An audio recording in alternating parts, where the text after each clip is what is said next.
આજે અહીંયા એક અલગ પ્રકારના ડ્રેસિંગ સાથે કાબુલી ચણાનું સલાડ બનાવીશ. તેના માટે શેકેલા શેંગદાણા છોડા કાઢી અને લઈ લઈશું. તેમાં થોડું મીઠું, આદું અને મરચાં ઉમેરી થોડું કૂટી લઈશું. તેમાં લીલા ધાણા અને તોતાપુરી પાકી કેરી 2 ચમચી જેટલી ઉમેરી ફરી કૂટી લઈશું. આ પેસ્ટને તમે મિક્સર જારમાં પણ બનાવી શકો છો. પેસ્ટ થોડી દરદરી રાખવી. પેસ્ટ તૈયાર થઈ જાય ત્યારે તેને આપણે એક વાટકીમાં કાઢી લઈશું.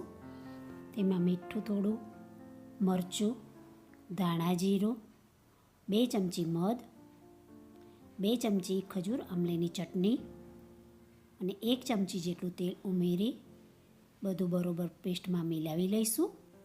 ચટપટું ડ્રેસિંગ તૈયાર કરી લઈશું. હવે આપણે એક કઢાઈ ગરમ કરવા મૂકી તેમાં 1 ચમચી જેટલું તેલ ગરમ કરીશું. તેમાં જીરું, હિંગ, સમારેલા આદુ મરચાં ઉમેરી લઈશું.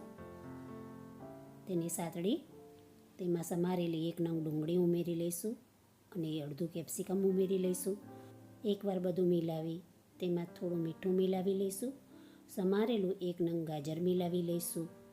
તેમાં સમારેલા ટામેટાં મિલાવી શાકભાજીના ભાગનું થોડું લાલ મરચું મિલાવી લઈશું. બધું બરોબર હલાવી સમારેલી કાકડી મિલાવી લઈશું. તેમાં મીઠું નાખી બાફેલા કાબુલી ચણા પણ મિલાવી લઈશું. બધું બરોબર હલાવી થોડું સંચળ પાવડર અને અડધી ચમચી જેટલો ચાટ મસાલો મિલાવી લઈશું. બધું બરોબર હલાવી તેમાં તૈયાર કરેલું ડ્રેસિંગ પણ મિલાવી લઈશું. ગેસ બંધ કરી છેલ્લે તેમાં સમારેલી તોતાપુરી કેરી ઉમેરી લઈશું. બધું બરોબર હલાવી ઉપરથી લીલા દાણા ભભરાવી ચણાનું સલાડ તૈયાર કરી લઈશું. આ વાનગીને અવશ્ય એકવાર ટ્રાય કરવી જોઈએ. મારી વાનગી પસંદ આવતી હોય તો મારા વિડીયોને લાઈક, સબસ્ક્રાઈબ, શેર કરશો. તમારી લાઈકથી મને ખુશી મળશે.